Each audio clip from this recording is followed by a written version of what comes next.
Our space, our space, one space love, my space. Welcome, Akova, to OneSpacelove podcast. How are you today? Good, thank you. Good, thanks. Yeah.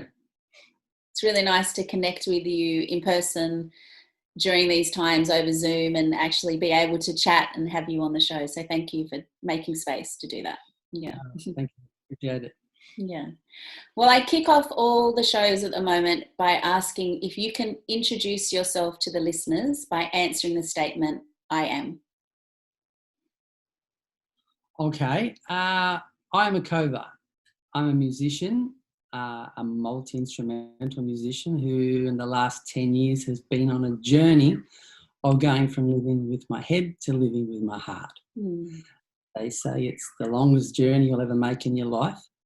And but now, after the 10 years, I really believe it was worth it.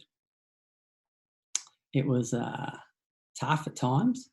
You basically, what you're doing, you're basically rebooting yourself, I guess, in a way, because we all think with our heads and we get caught up with everything, but our heart really has all the answers. It was... it was somebody that I was playing a gig one day and somebody came up to me and said, you need to start living with your head and not with your heart, not with your head. And I just didn't understand what she meant by that. And she told me a little story and wow, it just blew me away because you're going through a dark time at that time, you know.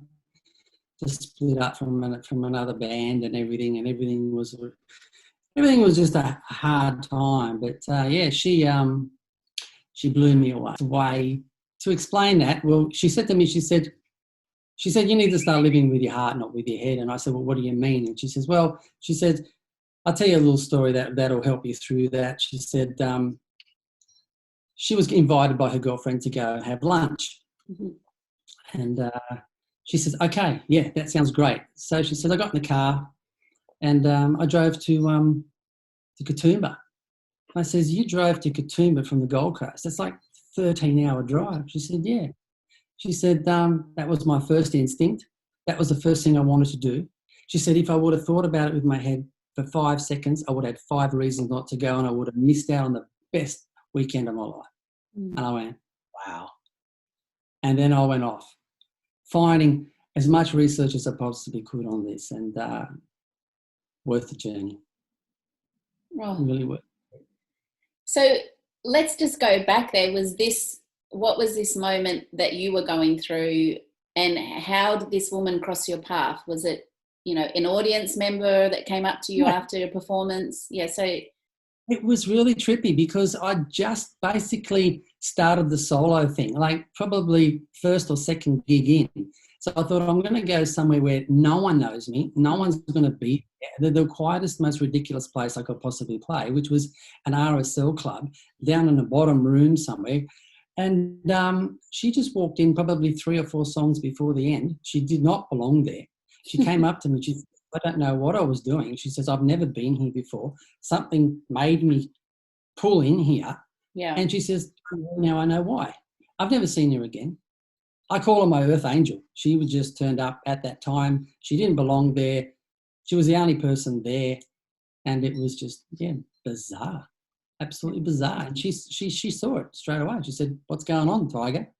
I said, no, nothing. Just, She said, I enjoy what I saw. She said, but why are you carrying so much on your shoulders? And I'm just trying to pack up. I just want to go home. And next thing you know, I'm sitting there having this full-on conversation with this woman and I'm getting thrown out of the place. But, it was just one of those freakish things.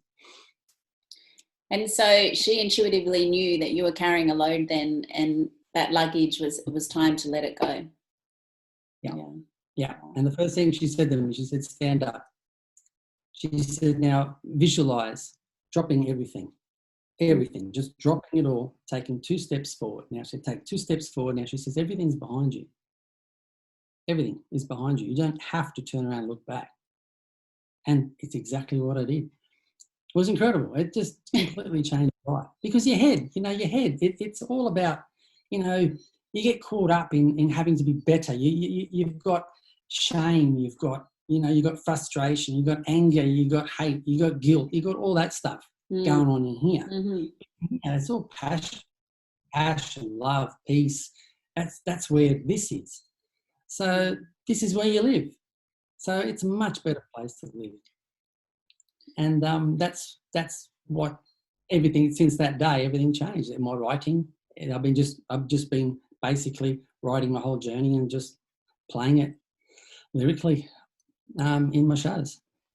So, because I believe, in Earth Angels, I've definitely had them along my path. And saying that she was an Earth Angel, were there steps that you had to take following that to be accountable, to stay in your heart space, to be able to, like, what gave you the awareness then to know? Because I've come across people when I've shared that advice as well and shared my experiences of how much more powerful it is living from that heart space and just following your guidance. But it's another thing for them to actually be accountable and take action and live life from that space. So how did you go from there? Where did you go home and feel a bit lost, or where was the journey? I did. But I went home and I started looking for things. I mean, my wife, she's been in the, her mum's had a spiritual bookshop and stuff. So we've got a lot of literature on all that sort of stuff that I never really looked at. But I just started picking books off the shelf, like Louise Hay. She was the first one I looked at. And then there was Wayne Dyer. And then I went to and it just crept on. And then I saw movies like Finding Joe and Living with Your Heart and all this sort of thing, Power of the Heart. And it all just started making sense. Yeah. And it was nothing that I wanted to do consciously. It just was a progression that just happened naturally. And so you were married at this time when this lady crossed your path? Yeah. But you weren't open, your eyes weren't taking it all in that was around you. Yeah. Oh, yeah. Yeah. So it was, massive experience. And just, I don't know, if people always ask me, what do you want? I go to a gig and it's like, what do you want? I want some of what you're on, you know what I mean? And it's like, it's just a constant sort of good feeling, happiness in there, you know what I mean? It's basically you learn to let go of everything because you're only carrying your past around. Yeah. How has that helped your relationship? Oh, immensely. Yeah. Because the good thing was we both took the journey at the same time. Beautiful. And that helps. If one's taking it and the other isn't, well, it's a bit hard. But yeah, we've been taking the journey at the same time, which beautiful. Much better way to go. Yeah. And I saw on your website that you very much resonate with Finding Joe. What was it particularly, because I see that you very much encourage people to watch that documentary called Finding Joe, isn't it? Yeah. Yeah. Joe Dispenza's in it, and a lot of the greats, speak in it. Yeah. They just have a chat in it, and it's just basically do what your heart wants. Finding yourself. It's finding you. It's the first little bit of Finding Joe. It's like, as soon we're all golden. We're all born golden, and we just and we start throwing layers of mud on us. And they get thrown on top of us and we start laying with ourselves. But one day something happens. There's a drama or some sort of trauma that happens. And one of these pieces of mud just breaks off and you look in there and there's gold. So you start digging for more and you can't stop until you're completely golden again. So that's what got me. That's the thing that got me with that movie was, once you start, you don't stop. And it's slaying your dragons, This hasn't been an amazing journey, and the books don't tell you that it's an amazing journey. They do tell you it's an amazing journey, but they don't tell you all the stuff you've got to go through to get to this amazing place. Because there's a lot of luggage you've got to. I mean, I call it like going through the eye of the needle. Just you've got to squeeze through it, and it's so painful letting go of that luggage, but it's once the more you let go, the lighter it feels, and it's incredible. Totally. but it's not an totally. easy path to take. But It's not, no, either because is being stuck as a victim, you know, because the joy that you feel and the expansion that you feel, the more you do follow the heart, it's so worth it, isn't it? Oh, absolutely. Yeah. Oh, absolutely. Nothing bothers you anymore. You just know everything's for a reason, and that's all you got to keep reminding yourself. You know, just keep reminding yourself. And, you know, you pick up books that I've written 3 times, and every time I look and I see something new that I hadn't seen before. You know, you might hear a song and you think, oh, yeah, I don't get that. Oh, actually, I got that bit. But as you grow and as you let go of all this stuff, the more and more and more you start to understand. So, yeah. I was going through a difficult time. I mean, I've been through difficult times, but especially 3 years ago, and you sent me your Barefoot album, and I would listen to Headlights over and over and over again. So much so that I recently put it on last week, knowing that we have this interview coming up, and my children, just from the beginning chord, knew what song it was because they'd heard it played so many times. Where, you know, I resonate with it because it reminds me of, you know, take your blinkers off and look at the men that, you know, you're attracting with your eyes wide open, because, you know, I have experienced domestic violence. And so I'm wondering, where did you get that song from? Like, what was because everyone resonates with songs in their own ways of what, you know, resonates with them. But for me, it was like, know your worthiness as a woman, and know that you are a temple and that you are divine and worthy, and stop like living like this and letting, you know, yourself be treated in the wrong way. Put your headlights on. I mean, it all happened with me. It was my daughter. Okay. She was going through the same thing. She wasn't having the best of times, and we sat down and had a conversation. And we talked for a while, and my wife came up to me. She says, everything you just told that child, you need to put that in a song. And that's the way it came. That's the way it came about. You know,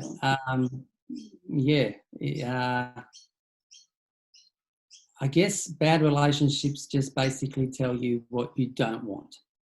And I think people sometimes need to go through that to find what they do want.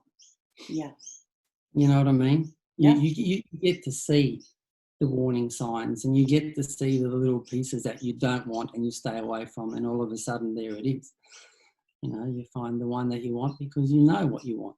And also, I mean, talking about the mud and, you know, our light being covered by the mud, I think when we experience bad relationships in friendship or in an intimate sense, it's reminding us of where those layers of mud are and what we need to remove to know our worthiness. Because when we're in our worthiness, we won't accept those parts anymore. You know, we won't accept being a victim of any of that. There will be no self-doubt or self-belief, or, you know, so But it's beautiful. So what, you know, I believe that there's always an experience that breaks us open. What was it for you that, I mean, was it meeting this later, but was there something in your life that happened quite hard that was starting to crack you to attract that experience? Yeah. There's some hard times. Yeah. Are you willing to share some of that? Yeah.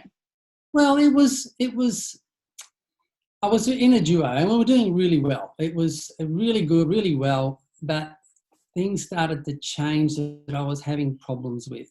It was a bit of, I don't know how I can say it. It was basically, I wasn't agreeing with some of the things that was happening and what was going on. So, toxic. Yeah, it was becoming a bit of a toxic relationship. You know what I mean? Yeah. And I was having a hard time with it. And I thought to myself, okay, well, we've worked really hard here. We're getting a lot of airplay, you know, we're filling up shows. Everything's going really, really well. But there's this thing. And it wasn't until I realised what had happened, which was a really nasty thing that happened to me. And I thought, well, I've got to get out of this. This is just not worth it. And I knew I did the right thing. After I did leave, it was just like, I don't know if you've seen like the Supernatural, the show where they slay these demons and all this comes out. It was like that. I felt that. And it was a really good feeling, but it was also a very scary feeling as well, because, I just lost my income. Everything, I was just like nowhere. But I also lost all my music, my songs, everything was gone, and I had to start from absolute scratch. Yeah. So, it was interesting, because I said to my wife, I said, what am I going to do? She said, just get back on your box. Just get back on your box. It'll all come to you. And it was, 2 or 3 weeks after that, I ran into the Earth Angel, and everything changed. So I realised then that everything is for a reason. See, that circumstance brings me to want to share, like, don't you feel that you took the plunge? You almost dove off the cliff. And I find that, that statement, the universe has your back, but it's almost like, let's expand that even more. The fact that you were brave enough to let go of all that was security and all that was stable and to jump, then came in this Earth Angel to say, okay, now, are you ready to really show up? Are you ready to really follow this journey from the space of the heart? That's so well put. That's exactly why it was. Yeah. And I do believe that everything happens for a reason. So tell us now how you began this journey, because your songs are very heartfelt and very much come from a place of integrity and authenticity. And, what's your creative process?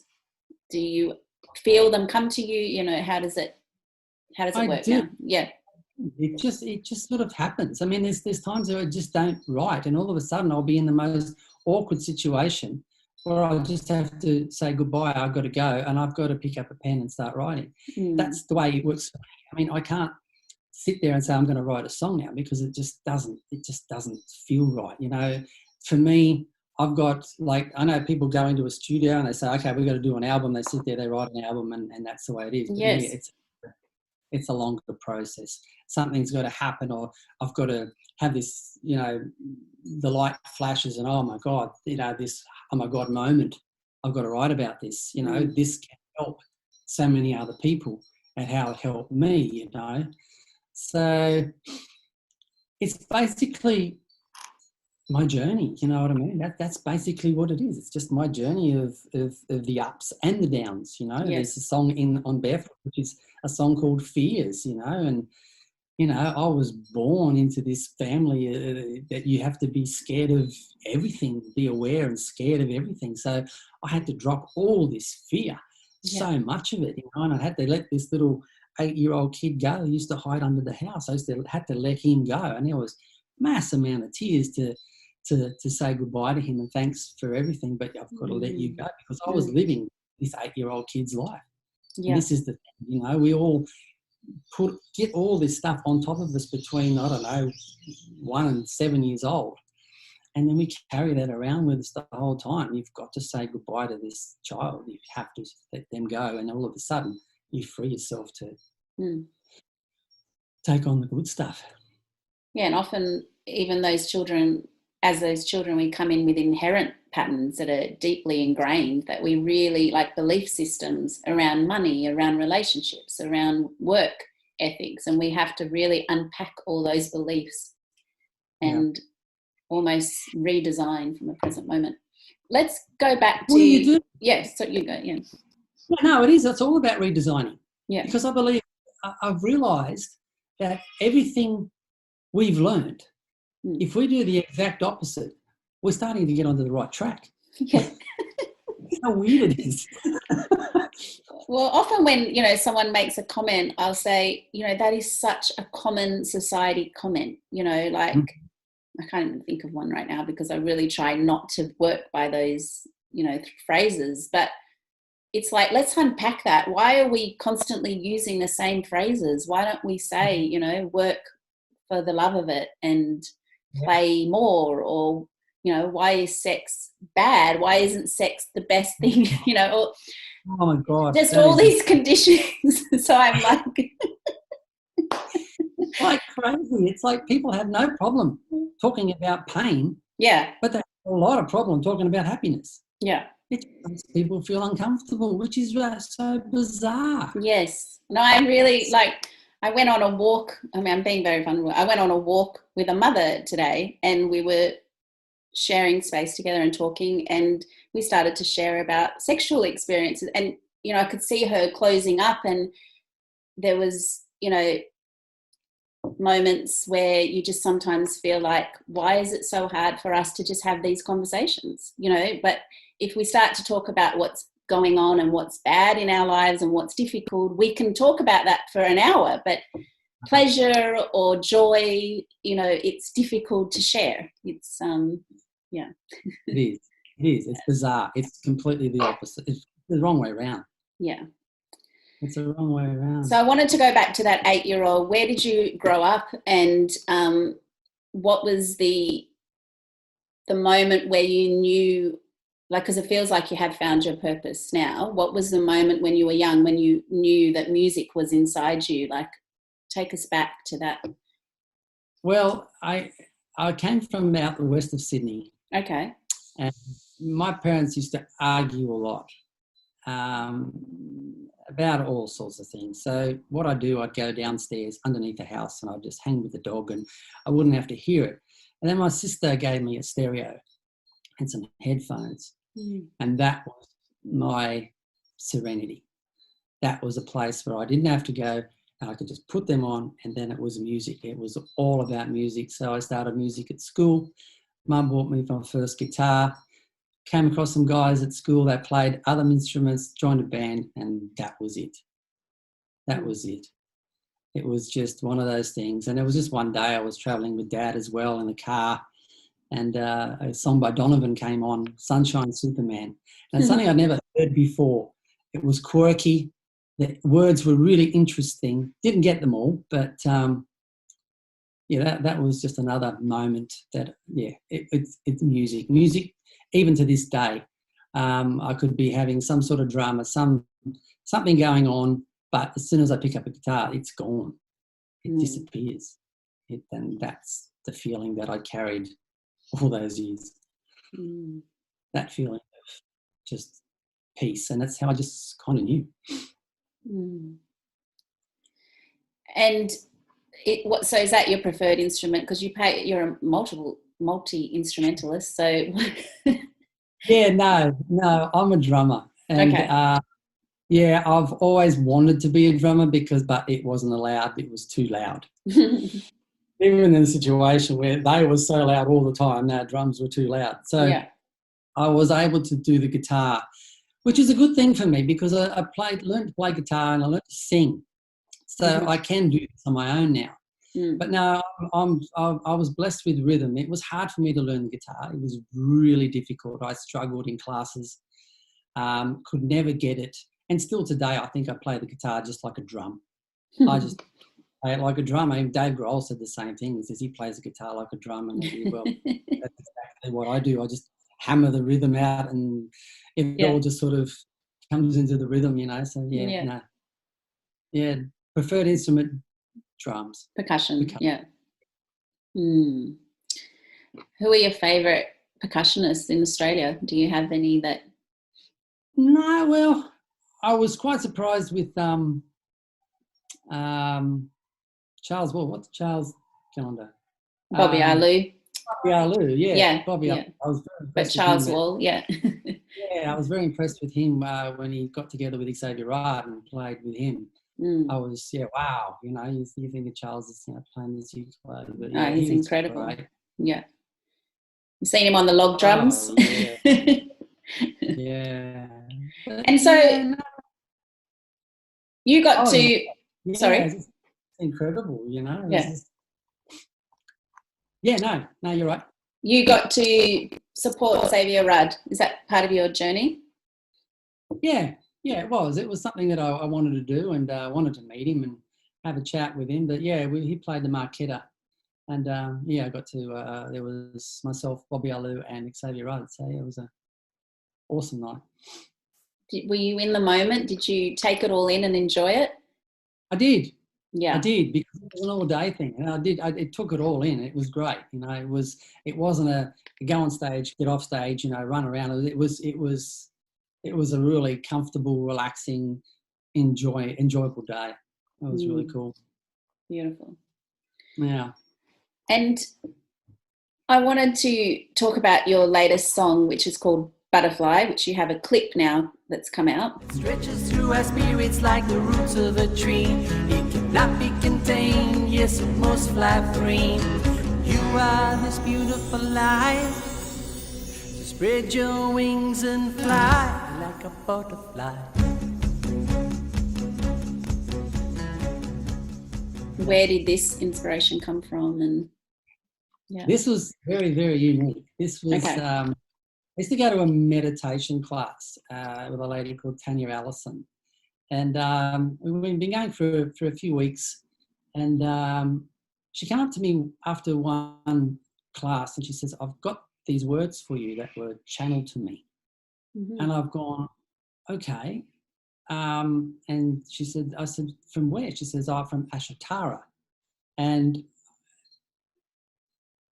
from somewhere else. And from, I don't know, another realm or someone that had passed, I'm not sure. And I came home and I read the lyrics and I never really understood them, but I thought, okay, I've got to do something with them. So put it all together, put a chorus together, put some, you know, put it all together. And, but today, that song was written probably 2 years ago.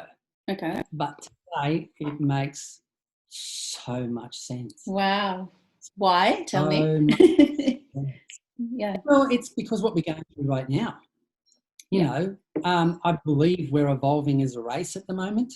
Yep. I believe this is the situation we're in. I think there's a lot of things going on that a lot of us aren't understanding, like all sorts of ailments we're going through, lethargy, tinnitus, ringing in the ears, headaches, and all that. I think we're being, I don't know. To me, I believe we're getting upgraded to Ascension. Ascension. Yeah. So this is what the song's about. Okay. So you believe that as well. Because, I do too. Yeah. So Absolutely. because there's a lot more, I mean, I have days when I'm just so tired and I just have to allow my body to rest. Mm-hmm. Like it's a time to really listen to where your body's at. You know, is it time to push? Is it time to be slow and really tune in to our bodies? Yeah, definitely. Yeah, things are changing. And I mean, I think this is a good thing. I mean, there's chaos always precedes greatness, always. You know, it's always, they say, and it's always the darkest before the dawn. I believe this is what we're going through right now. And this having to be still, I mean, I know people struggled, but I think it was the best thing that could possibly happen, because when you sit still, you listen, you see. And I think people are starting to listen and starting to see. Yeah. Because of that little pause. What are some of the things that have come up for you in this moment of stillness that you've been more aware of? Yeah. I've been more aware of what's been going on, how blind we've been and how destructive some people's choices have been. I mean, I'm talking, you know, well, you know, it's just, I don't know, it's kind of scary in a way that the people that you have looked up to, the people you hope are doing the right thing for you, are completely blindsiding you. And this is what I'm finding. I mean, I don't like getting in politics and stuff like that, and I don't like putting other people down. Like I said, you know, there's a reason for everything, and I believe in karma. But what actually has been going on, it's insane. It's just bizarre. I mean, it's just, we've been living lies, just nothing but lies, all lies. It's just so sad. It's so sad because it's so unnecessary. You know, I mean, all the stuff that we've gone through, and I don't know why we've had to go through it. You know, John Lennon said once upon a time, let's just give peace a chance. Next thing you know, the boy's in a wooden box. I mean, why? Yeah. You know, there's a story of... I've just got goosebumps, yeah. I mean, yeah. Paul McCartney said, let it be. John Lennon said, imagine. So that's the difference, you know what I mean? So I believe now that we may get to give peace a chance. And I think that now is the time to imagine and to really like start to see what we want to see. Yeah. And I believe there's a lot of people out there now that want to imagine, because imagine would get you in a lot of strife once before, because that's going against the grain. You do say you can't go imagining what you want. You know, I mean, a lot of people call them conspiracy theorists. You know, I mean, me, I'm just a truth seeker. I'm looking for the truth. Yeah.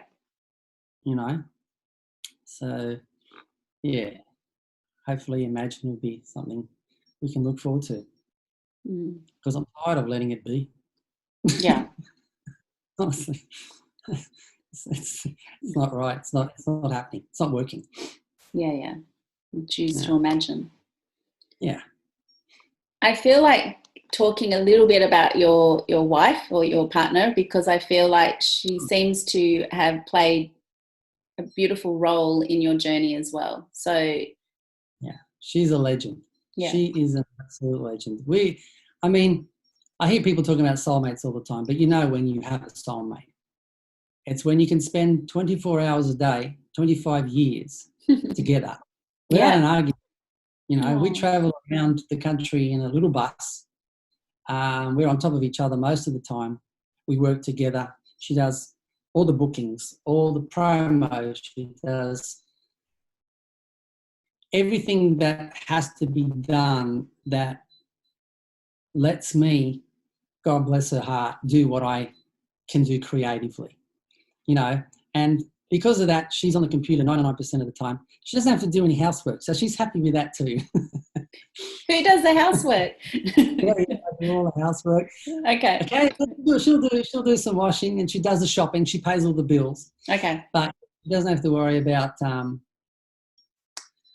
vacuum cleaning, no dusting, no gardening, nothing like that at all. She just has to do her thing. We just have a brilliant relationship where we just know what we need to do. And so there's this, you know, one of the belief systems, relationships are hard, and, you know, how do you think you attracted that, and where did you both meet?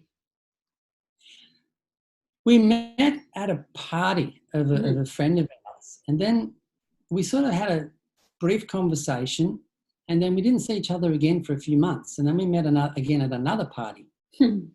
And then we had a brief conversation, and I thought, wow, she's quite interesting. I'd like to just check that out a little bit more. But she was very, I don't know, very closed up a little bit, you know. She was very quiet, was sort of introverted. So I had to work hard to find a telephone number. And I found a telephone number, and I rang it, and she goes, "How did you get my number?" And I went, because she never gave it out to anybody, you know what I mean? It was but actually that was the thing that sort of really attracted me to her was the effort I put into finding that number. So yeah, it all started with that. Beautiful. Yeah. And I think, you know, just that belief that you can find your soulmate or your divine masculine is nice to witness. You know, it's really nice to witness. It's just that harmony, you know. And people say, I hear this all the time, and I think, I know she's just been friend zoned. My God, she's my best mate. You know what I mean? That's the thing. You know, don't wipe out, don't friend zone somebody because you think that, they're just a friend. I mean, you've got to be friends. You've got to be friends to last 20 years. You've got to be friends. It can't just be this sexual passion that lasts 6 months or 2 years or however long, because that's just going to go. That's going to If you've got fade. nothing in common, you know, if you have nothing in common, you know, it's never going to work. It's never going to work. And we both came from the same sort of families, so we all had that in common. It's bizarre, you know. We both had rat bag little sisters. You know, it's just yeah. It was just one of those things that just sort of you just know. And everyone's like, well, how do you know the right one? Well, you just marry the right one. Well, I think it's that, you know, being fearless to not follow your heart. And it feels like that has been how you've led your life, because even though that lady reminded you as an earth angel, it feels like you had it, that it was in there. Oh, yeah. Yeah. Oh, yeah, absolutely. And I believe my wife's the other one, because the first day I gave her a kiss, it was like, you're an angel. And I believe she, you know, I believe that she is, you know, she's what she does to other people, you know. I mean, I try to do my best through music, but what she can do through her healing and yeah, her abilities are incredible. Can we say hello to her? Is she there? Yeah, come over here. She's got her hand out. Yeah, here's this. She's No. Come on. That's okay. Oh my God. I so wasn't prepared for this. Oh, you look beautiful.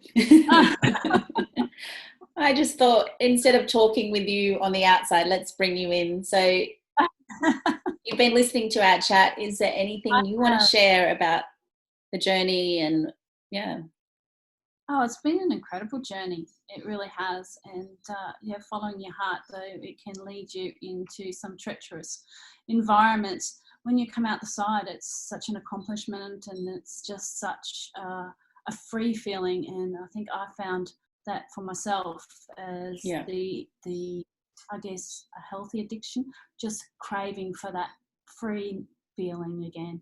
And so I'd be off again on my next journey.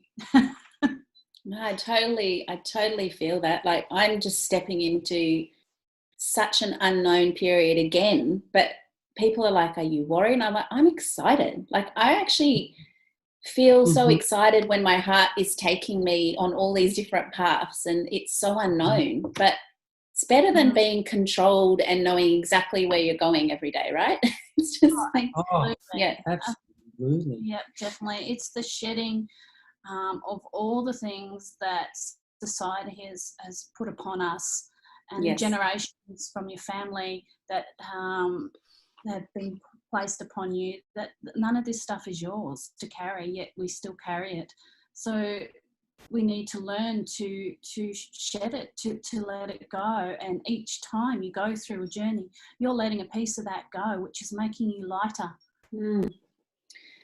I was actually talking to Kari Cabra, which I've had on the show. He's over in Atlanta and he does astrology readings. And he was saying, at the moment, I'm in a number 9 year. So it's really about endings and letting go. But he described it as you're on a flight, you're going up, and you've just taken all this luggage, and it's about like letting go of all the luggage that doesn't serve you of your destination, which is a beautiful, hot, summery destination. And your luggage is like winter jackets.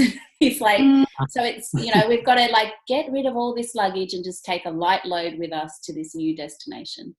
And I think it's a great vision to have, you know, that imagine taking all this luggage and you can't get it on that flight, you know. Do you want to get on the flight? Absolutely. Oh, I'm there. I'm like, I'm on the flight. I'm like, let's go it, baby. Oh yeah, I'm there. Yeah, take me to the sunshine and the ocean.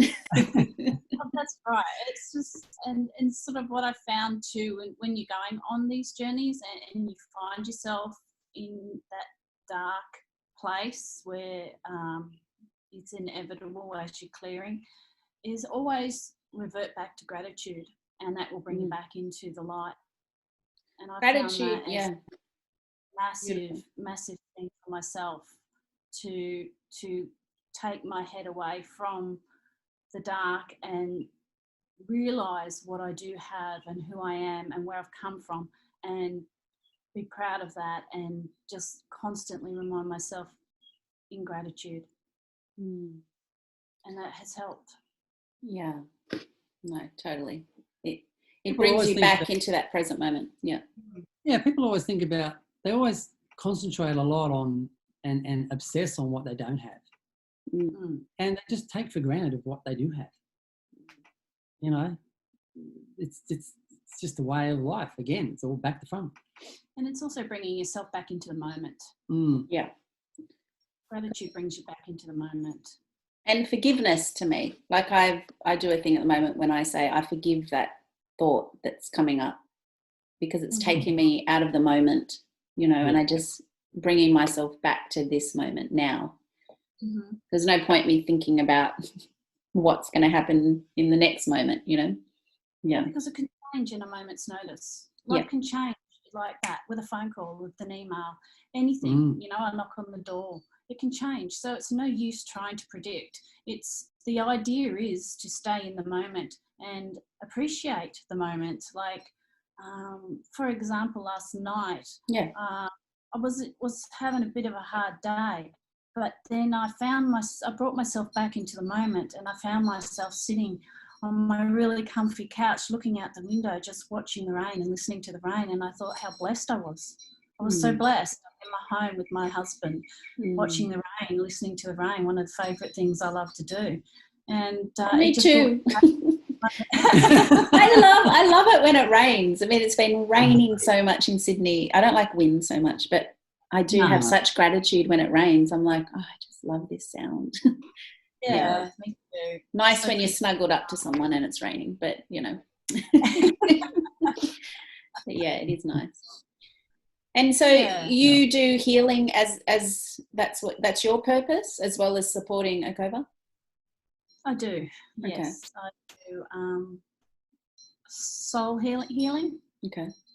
And that's where I can connect with your higher self and help you learn about your purpose and help you to clear darkness. Do you believe that many of us have we all have a purpose, or is there particular people that come in with more of a mission? Purpose. Yeah. Nobody's is more important than the other, because it's all part of the puzzle, isn't it? It's like everybody is needed for a purpose in order for the next purpose to continue, and then for their purpose to continue. We're all part of the one connection. Yes. And do you feel that a lot of people are not living life on purpose, like they're sticking with fear and victim? Yeah, that's what these times are about now.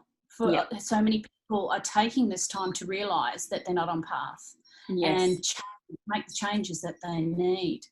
And things needed to stop in order for that to happen. We were so busy.